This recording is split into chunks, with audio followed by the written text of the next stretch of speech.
there, and welcome back for another lesson in APUS history. I'm your APUSH Lady Boss, and today we're tackling topic 3.6, the influence of revolutionary ideals. If you would like to follow along with guided notes, go ahead and click down in the description, and you can download those guided notes to follow along as I go through the lesson.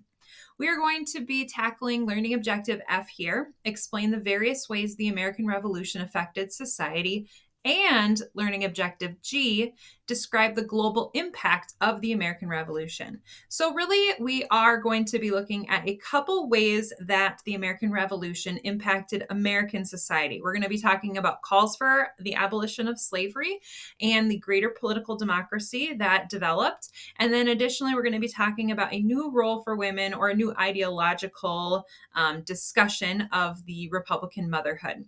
And then finally, we are going to be wrapping up with looking at how the American Revolution continued to impact the rest of the world, specifically looking at France, Haiti, and Latin America.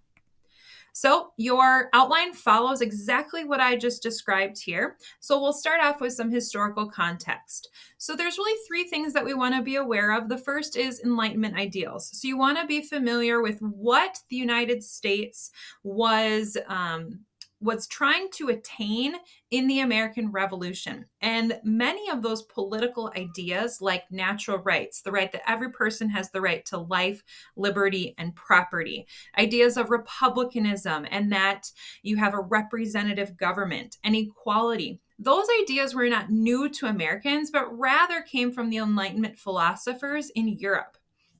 Additionally, you want to be familiar with the status of slavery. So prior to the revolution, slavery existed in every colony. As you can see in the graph, the northern colonies had significantly less enslaved persons than the southern colonies. And as rebellions increased, there were significant changes in the institutions regarding slavery, including increased laws. And roles of women, we're thinking very traditional domestic duties here. It's not to say that there weren't women who owned businesses or farmed or did things, but they would have been more the exception to the rule rather than the rule. And across the board, there were little to no legal rights, especially for married women. Rights to wages, rights to divorce, custody of children, all of those things were basically non-existent. So here, I want to start off by saying I like to include primary sources in all my lessons, but this lesson is going to be chock full of primary sources. Honestly, looking at the language of the people who lived during the time is going to be the best way to learn about how the revolutionary ideals impacted both domestic society and the global society. So here's a quote by Benjamin Rush. "The American War is over. But this is far from the case with the American Revolution. On the contrary, nothing but the first act of the great drama is closed." So really saying that, yes, the war might be over, but now we actually have to implement these ideas that we were fighting for. Thomas Paine says, "We have it in our power to begin the world over again." So not just we're going to create something new here, but we are going to impact the world. So let's first talk about calls for abolition. What we see happening is that in discussions about freedom, the war for independence, the revolutionary movement, the contradictions about freedom for the colonies and freedom for enslaved people becomes very apparent. And so we see the Continental Congress abolishing the importation of enslaved persons. Many northern states will end slavery. Some people in the southern states do voluntarily free their enslaved people. And after the war is over, the enslaved persons that did fight for the British often did not obtain their freedom. Some did sail to live freely in Canada, England, or West Africa, but most often they returned to some form of enslavement. So if you look at the map here, slavery in the early republic, what you're going to notice is that the yellow area is the Northwest Territory. We're going to talk about that in our next lesson on the Articles of Confederation. But I really want you to pay attention to the purple and green. The green areas are when those states formed their constitutions, they outright banned slavery. But the purple states did something called gradual emancipation. What that meant is that not all slaves would be freed immediately, but there would be some process to it so that it would end over time. Here is something from the Pennsylvania Act in 1780. Now, you can see here that Pennsylvania did use gradual emancipation in 1780, but actually what happened was the last person to be freed from slavery would not be until the 1840s. So this took a very long time to actually come to fruition. So this is what Pennsylvania states. Be it enacted, and it is hereby enacted by the representatives of the freemen of the Commonwealth of Pennsylvania, that all persons, as well as Negroes and mulattoes, as others who shall be born within this state, from and after the passing of this act, shall not be deemed and considered as servants for life or slaves, and that all servitude for life or slavery of children in consequence of the slavery of their mothers, in the case of all children born within this state from and after the passing of this act, as aforesaid, shall be and hereby is utterly taken away, extinguished, and forever abolished. So this is supposed to be like this great example of how the Declaration of Independence, the Enlightenment Ideas led to the end of slavery, especially in northern states. But we can see that it actually takes quite a bit of time for that to happen. Here you can see is a difference between 1790. So this is after the Revolutionary War compared to 1810. So a period of 20 years here. You can see the difference in the percentage of free blacks in the total black population of that state. So looking at those New England states, looking at the middle colonies, you see that there is a increase in every single one of those in the percentage of free blacks. In our southern states, however, there is very minimal change. So Benjamin Banneker is a free black who writes to Thomas Jefferson and basically accuses him of his hypocrisy. He says, "But sir, how pitiable it is to reflect that although you are so fully convinced of the benevolence of the Father of mankind, you should counteract his mercies in detaining by fraud and violence so numerous a part of my brethren, under groaning captivity and cruel oppression, that you should be found guilty of the most criminal act which you professedly detested in others with respect to yourselves." So calling him out, saying, how can you call for freedom and not ensure the freedom of African Americans? So moving on to our next topic here of how the revolutionary ideals impacted the political democracy. Well, we see the official abolition of medieval European institutions. So Congress is not going to be able to grant titles of nobility. They're not going to recognize the practice of primogeniture, which is the inheriting of land by the eldest son. Many of the loyalists were among the wealthy aristocracy in the colonies, and their properties will be confiscated during the Revolutionary War, and many of them will not be returned after, despite that being part of the Treaty of Paris. And so that weakens their power in the colonies, in the states, rather. We see the adoption of the principle of separation of church and state, and just kind of generally here, the formation of a government with the ideals of republicanism. This topic is really the heart and soul of the Articles of Confederation, which is the next lesson. So we're going to dig into this a lot more in that next video. All right, moving on here to the role of women. There's a really famous letter that many people refer to when talking about women in the Revolutionary period. And it's this letter from Abigail Adams to her husband, future President John Adams. And what she says is, "I long to hear that you have declared an independency. And by the way, in the new code of laws, which I suppose it will be necessary for you to make, I desire that you would remember the ladies." So when you are making this new set of laws, don't forget women. And be more generous and favorable to them than your ancestors. Do not put such unlimited power into the hands of the husbands. Remember, all men would be tyrants if they could. If particular care and attention is not paid to the ladies, we are determined to foment a rebellion and will not hold ourselves bound by any laws in which we have no voice or representation. That your sex is naturally tyrannical is a truth so thoroughly established as to admit of no dispute. But such of you as wish to be happy willingly give up the harsh title of master for the more tender, endearing one of friend. So she's telling him that You must remember the ladies, and if you don't, we aren't going to follow the laws and we will rebel. So, how does John Adams respond to his wife here? He says, "As to your extraordinary code of laws, I cannot but laugh. We have been told that our struggle has loosened the bands of government everywhere, that children and apprentices were disobedient, that schools and colleges were grown turbulent, that Indians slighted their guardians and Negroes grew insolent to their masters. But your letter was the first intimation that another tribe more numerous and powerful than all the rest were grown discontented. This is rather too coarse a compliment, but you are so saucy, I won't blot it out." So her letter is a laughing matter, that her request for equality is compared to the disobedience of children. And so very diminishing of her request here. So let's get into what really did happen for the women since Abigail Adams' letter was not, it didn't influence John Adams here. Well, what we see is women are less likely to accept their traditional roles than their mothers and grandmothers had been.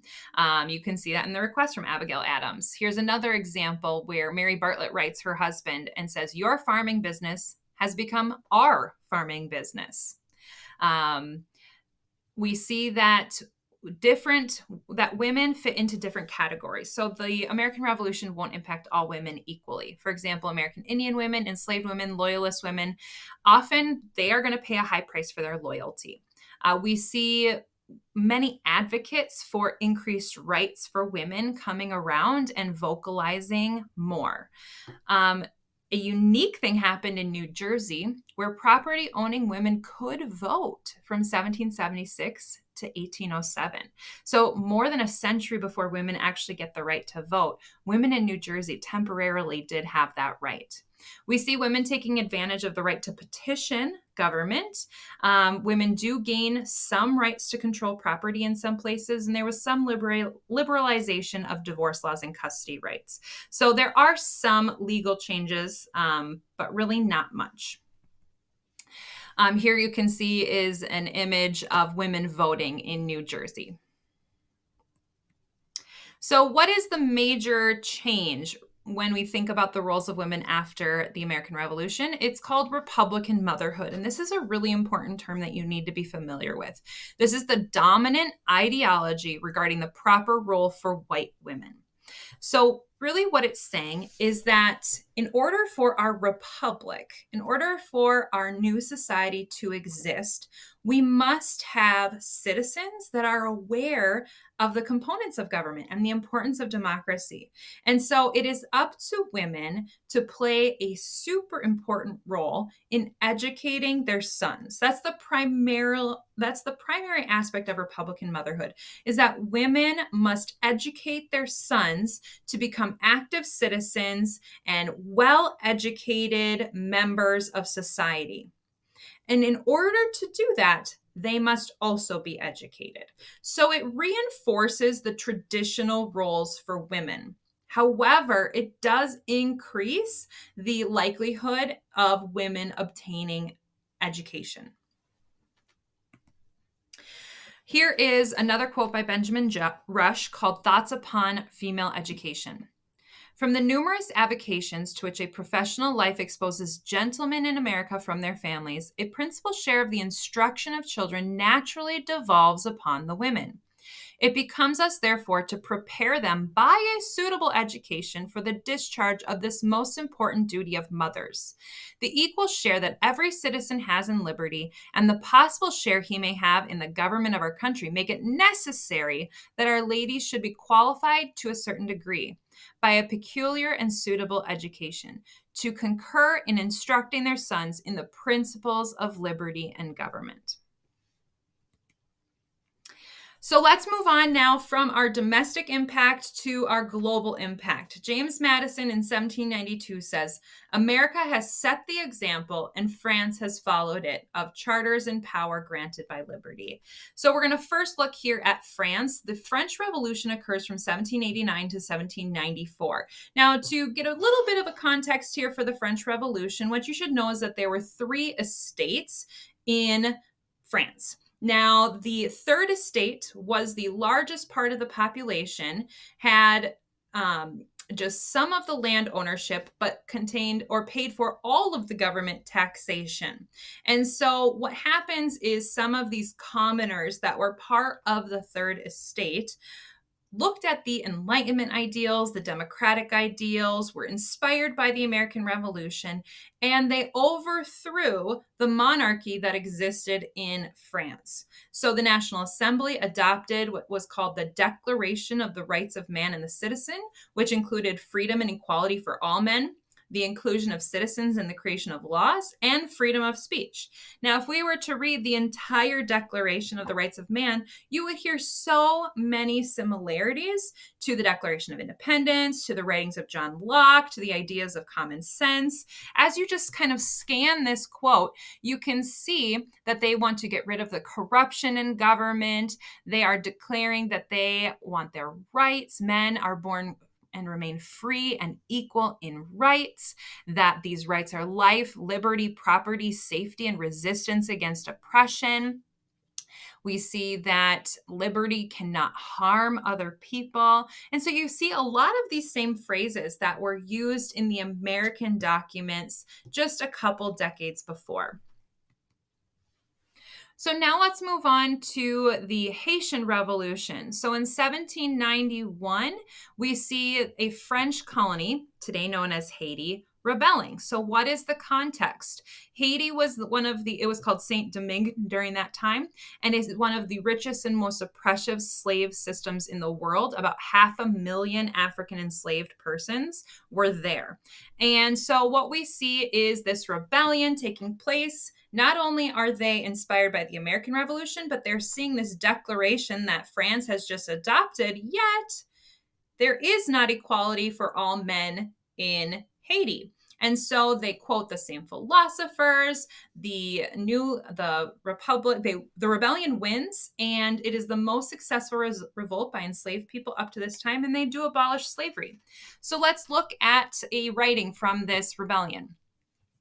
Let the sacred flame of liberty that we have won lead all our acts. Let us go forth and plant the tree of liberty, breaking the chains of our brothers still held captive under the shameful yoke of slavery. Let us bring them under the compass of our rights, the imprescriptible and inalienable rights of free men. Let us overcome the barriers that separate nations and unite the human species into a single brotherhood.